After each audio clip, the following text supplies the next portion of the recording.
Hello and welcome to the Future of XYZ. Today we have a former classmate of mine from business school, Mark Vernooij. Mark, thank you for joining us on Future of XYZ.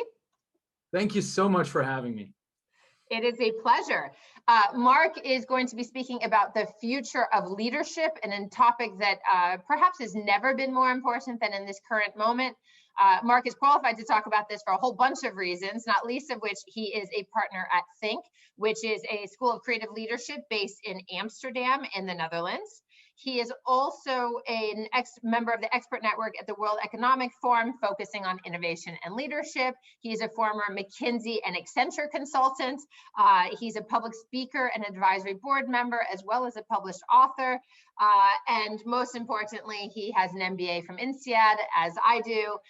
He has a master's in system engineering from Delft University of Technology in the Netherlands, as well as a executive certificate in design thinking from Stanford University. And Mark, like many of the global leadership network in my circles, has lived in multiple countries, from Hong Kong and Singapore to France, Switzerland, and now back in his home city of Amsterdam. So Mark, it's really a pleasure. The first question I'm going to ask on the future of leadership is where we are today, right now, in May of 2021, is so very different from where we were even in January of 2020. So if we look back, 18 months, we could not have foreseen where we are. And how are leaders adapting, and what are the skills or values or qualities that you're identifying that are most important for leaders today and perhaps tomorrow versus what it was even just a short time ago? That's a great question. And again, thanks for having me. It's a really fun podcast that you run. I can't recommend it more. So I'm really honored to be on.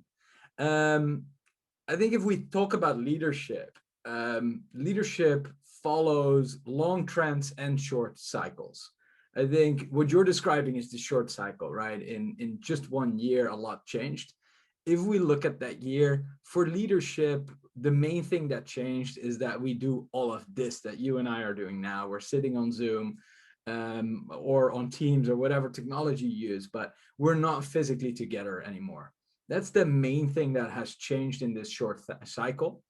That means that leaders need to learn a couple new skills, some of which are very evident, like indeed managing the technology, managing teams at a distance.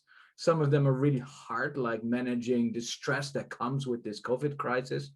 Some of them are less obvious, like you have to redesign how work works. You can't see people's hands anymore, so you need to see what else they're doing. So all kinds of skills start to turn a little bit. Now that's the short cycle. In reality, it's very important and not extremely interesting. The long cycle is much more interesting in terms of what has happened in the past decade or so. And I think there what we're seeing is we're just seeing a huge increase in complexity in the world. And COVID crisis is just an example of this, right? Of how unpredictable the world is. Historically, we've looked at the world through the lens of almost an engineer. I'm an engineer, right? I love machines. And we've looked at the world and our companies and our organizations through the lens of machines, with inputs, outputs, with human resources, efficiency, effectiveness. We talk about winning, all kinds of things that are quite technocratic in a sense. And I mean, that analogy kind of assumes that these big complex systems, that you can understand them, that you can break them apart into subcomponents, that if you have smart enough folks around, you can understand them and manage them. It's also a word there, right? Managing something. Managing. If you think about the past couple of decades, I think we're more and more, and the COVID crisis again is a great example, learning that the world is actually not built around that analogy. As a matter of fact, it looks much more like a rainforest, where if you remove a species in one corner, another species in another corner kind of dies, and you don't know why. Because there's these weird feedback loops going on, and there's these systems that you can't really see. And that while the machine analogy has served us really well in the past. I mean, it gave us specialization of labor, it gave us factorization, it gave us standard outputs, it gave us lean and Six Sigma and all these cool things. Yep. But at the same time, we're really running at the limits of what those tools can do for us. And that requires completely new leadership. Yep. Well, it's fascinating. I want to talk about like the interconnectedness of everything, because I've always gone into organizations as a kind of change agent, right? It's create a strategy from nothing, figure out how you're moving from here to there, and then operationalize it. And I remember the biggest change management initiative I ever took on was at Adidas. And I remember saying at some point, like, you're the 500, row spreadsheet of all the things that had to happen to make this thing change. And I remember going, I just don't want to lift up any more rocks. Like every time I lift up like the tiniest little rock, they're like 1,000 critters that skitter away, that you then have to deal with, because everything is built upon everything else. And so that interconnectedness and the complexity, I think some of these tools, the machinery or the machinization of the leadership model of corporate, I think has led us to efficiency, to your word. And today, in order to be willing to rebuild, you have to lift up those rocks, and then you have to address the challenges. And you can't just solve that with process, right? Yeah, I think you're right. I think it requires such a different, you mentioned like, this is A, that's B, and this is how we're going to get there. I think the best you can do nowadays is say, that's the general direction we're running in. And this is the first step we're going to take. And then we're going to look at what happens. We're going to see what species dies on the other side of the rainforest, right? We're going to see what emerges. And yeah, then all of a sudden, if you truly believe that that's how a large portion of the world works, then your leadership style has to adapt. Then you can't assume that people are robots, and you just have to instruct them really, really well, because every instruction you give is bound to be wrong. And that might not be true for all of the world. Maybe if people are picking packages out of a warehouse, it's actually very efficient. I don't know. But that speaks to a certain, what you're talking about here is moving from the machinery mind, right, of an engineering mind, although that's all still relevant and necessary for operating a business, but into something that's more humanistic and maybe elemental, which is about empathy and what you were just talking about, humility. That is not a word that's often associated with leaders, right, or at least managers, which is like, I don't know, maybe I'm wrong, but let's try it and see. So is that where we're going in the future of leadership? I sure hope so. That doesn't mean we're going to end up there. But yeah, a bit of humility is really, really helpful. Now, people might say, hey, we're in this COVID crisis, and there it wasn't actually that helpful. We needed really strong leaders. And I would say, yes, you're right. In particularly certain parts of the COVID crisis, in the early stages of something where it's not just complex, but it's chaotic. You don't know what's going to happen. Then you need strong leaders to just say, run this way, and we'll figure out later. Yeah, clear guidance. Yeah, those are niche circumstances. Doesn't happen that often. For the majority of things, I think indeed we need these leaders that are a little bit more humble and are more about emergence, about looking at what happens, are more about giving responsibility to other places, to other people. Might also, and I say other places because it might be outside of their system of control, outside of their company. It's more about collaboration. And that's a big word too, is collaboration. I think if, one of the things I think that we get to in terms of like solving some of the world's biggest problems, which is increasingly what many of us have come to believe is the role of business, in collaboration, obviously, with the public sector.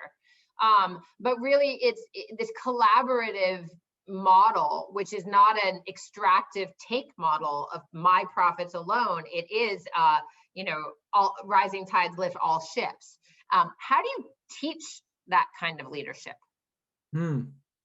Yeah, it's interesting because one of the things that we see in research is that there's certain people who are really better at that, really better at managing those complex system-like problems.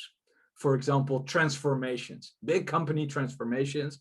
If you look at the individuals who lead that and you start measuring, then they are completely different. And I would argue they're different on an operating system level. And I'll explain it a little bit more. So if you think about your phone or your computer, you can download data, you can install apps, and you can upgrade the operating system. If we think about ourselves, we can download data. That's just stuffing more information in your head. We can read, we can listen to this great podcast, or we can watch a movie or whatever it is. The next level of importance, which is a lot harder, is building new skills. And we all know how difficult it is to learn how to ski, or to learn how to weld, or to learn how to code something in Excel. And that takes more time. And then there's the next level, which is upgrading your operating system. And here you got to think about, some people just look at the world in a different way. Some people just take in the same signals and they have a different output.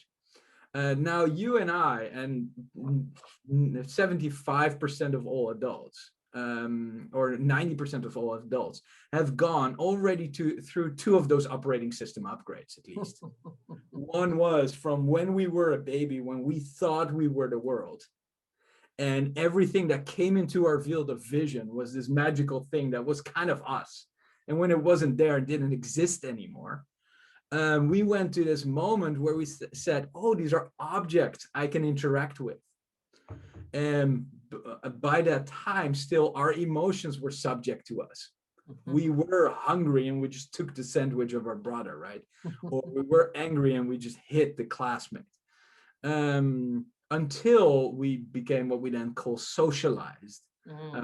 Like when you go into your high teens, early 20s, you come into the world and you can postpone your own needs for the benefits of the tribe, whether it's your company or whatever. I mean, you and I, most of the time, we wouldn't anymore steal the sandwich of our brother or just hit somebody because we're angry.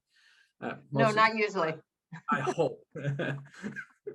But some people continue to have those upgrades. And you can kind of see it, that some people are able, I mean, if you're at that socialized level, then people are still, all of a sudden they can postpone their needs, as I said. But what's still subject is, what they still find hard to see is that they integrate the needs of the tribe almost as an operating system. So they look at the people around them and they look at them for clues of how to work, how to operate.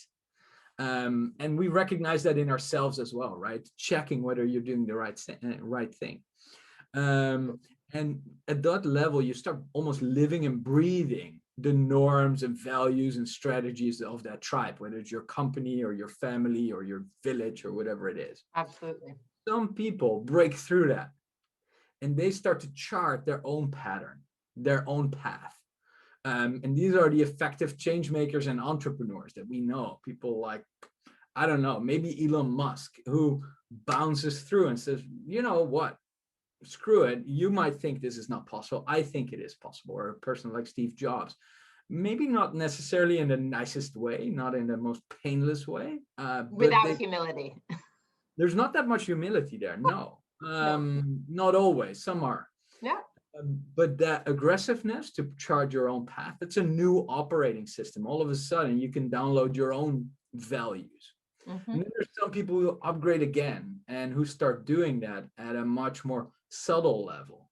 And then you get maybe people like Mandela. It's always hard to judge from the outside who's in which operating system, but who make change happen, but also understand that not everybody's there yet. That black only exists because white exists, right? Rather than just saying, oh, there's grayscales. People are much more nuanced. So there's these different operating systems. And if you start measuring effectiveness in managing complexity, then people who are at these higher systems are 2 to 9 times more effective. Wow. So what we're trying to do is to help people upgrade. Their leadership capacity is really what you're talking about, right?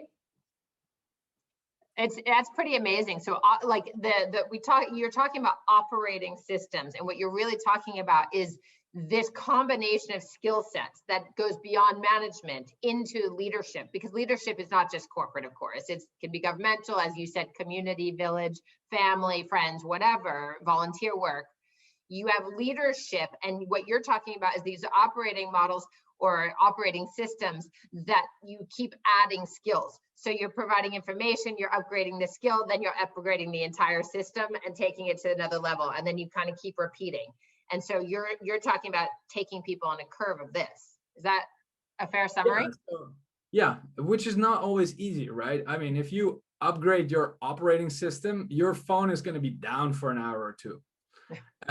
So I mean, the same happens for our participants. It's not by any means easy, and it might not always be fun. So you go a bit through a U where you get worse and then you get better. But at the end of the day, you can get 2 to 9 times more effective. And then, I mean, you asked earlier, like, how do you get there? And there's many different ways and strategies to employ, but by no means is it an easy ride of just consuming information. It's about going through experiences that force you to change, because I mean, there's no adult learning without pain. I'm not saying physical harm, but no. It can't be easy. It's humbling. I mean, it comes back to, I don't know why this word, maybe it's my own interpretation of what leaders do, good, effective leaders do, but there is a humility. There is the willingness to be humbled by your own, right, systems upgrade, like to take a couple steps backwards in order to be able to reset. That was, at Adidas, to go back to that example, the flipping over of rocks, it was humbling to recognize how many things needed to be changed and how incapable I, as one person, even though it was my job, was to do them. You needed, kind of the broader universe and the expertise and the cross-functional collaboration and the cross-geographic inputs, et cetera, in order to be able to do it. And that is always humbling. So I think perhaps, I don't mean to push my own agenda, but it just keeps coming up as you're speaking. Humility, being humbled, that's a key part of leadership. Yeah, I think it is. I mean, a key part of leadership is learning new things, is listening, and you can only do that when you're humble enough. Now you got to balance that with also being proactive enough. So there's always these polarities, but and there's exceptions, as I said. When there's complete chaos, don't be too humble. Just shout. I mean, if there's a fire, shout that everybody has to run, right? Yeah. The rest of the time, that humility is something, and it's also something that we see lacking a lot. So I think that's also why it comes back, is that our view of leadership has, for a large portion, been formed by this image of the Lion King, right? And the alpha male, and that doesn't always square with humility. So absolutely, it's seen as it's the opposite of weakness. Humility can be seen as, historically, has been perceived as weakness, right? It's very interesting. Absolutely, and that made sense, and there were times when that made sense. But I think where we are today, if you want to operate in a system, the humility to truly understand that you don't know. I mean, there's a lot of people who can now explain to you and me why Baby Shark became such a hit, right? So in hindsight, it seems like you can explain it, but there's nobody who has a magic formula to get to it. No. So in hindsight, it always seems that you have a good explanation, or very often seems that you have a good explanation, but actually in reality, the connection between cause and effect is distant in place and time. And therefore, you have to be a bit humble about how your action results in some kind of output. I like that as a mathematical equation, because it's true. Distance and time, and often you don't to use the baby shark example, you don't know really the outcomes until hindsight. I mean, that's the expression, hindsight's 2020. And a good leader can take the steps along the path, knowing that they are just steps along a path, and cumulatively they will add up to something, but you won't know it until the future. Yeah. Yeah. And as long as you do that with, and that's what we try and do, is help people shape a vision of a future that's clear enough and exciting enough that people can run towards it. Make small steps. Do that in an agile way, and do it in a way that also adheres to some kind of values that make sense, right? And again, that doesn't have to be religious. I have a CEO that I really like who says, well, at least about 3 out of 5 of your decisions need to be in line with values, or with the way you want to do things. If it's 5 out of 5, it's religion. Or he says 4 out of 5, by the way. 5 out of 5 is religion. 3 out of 5 is only half. So 4 out of 5, that's kind of where you want to be.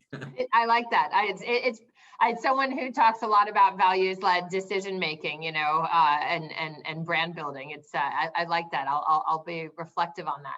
So as we wrap up, Mark, I mean, I think if you could just leave, listeners and viewers with a couple of ideas of what the future of leadership truly means and might look like from your perspective, that would be great.